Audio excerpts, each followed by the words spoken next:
In Afghanistan, opium and heroin continue to plague an already fragile nation. A UN survey found that illegal cultivation and a rising demand for hard drugs is pulling the country apart. It remains the world's biggest opium producer, and on the front line of the war on drugs are the police.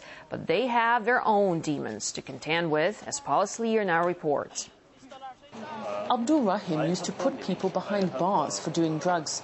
Now he's been put there himself. But the former army commander denies the charges. He insists he never swayed from the right side of the law. We saw a truck driving on the main road. Something made me suspicious, and I checked out the cargo. We found narcotics, heroin, and some drugs.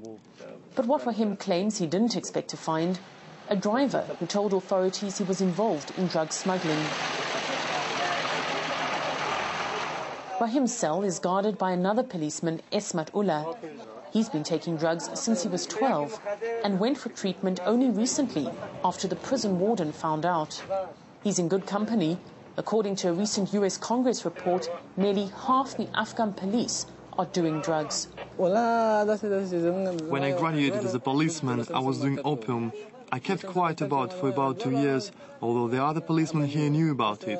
There are quite a few police who are drug addicts. They're not telling anyone, they're just saying, "I'm smoking something." Polechaki, Afghanistan's biggest jail. Many of the 5,000 prisoners here are doing time for drug smuggling and/or drug use. But the locks are not a sure, safe way of keeping the drugs out. These are the different kinds of drugs we collected over the past years. This is a mix of opium, narcotics. This is opium. This is the kind of tricks drugs inside a comb. Family members coming to visit bring these with them. We found drugs in shoes. Over the years, prison guards have been charged with lending a hand. Yes, it's true.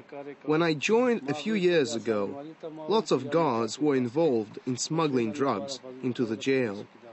They are not very good educated and they don't have enough salary. And they are not joining the police to serve the people. They join the police to serve themselves. But the Ministry of Counter-Narcotics insists it's now got a hold on the problem. Before the police can become a police, he get tested. He will have certain tests before going through the exercise or becoming a police sergeant. This is something that has been developed in army level. But questions remain. What if some of those fighting Afghanistan's drug war are actually foot soldiers for the other side?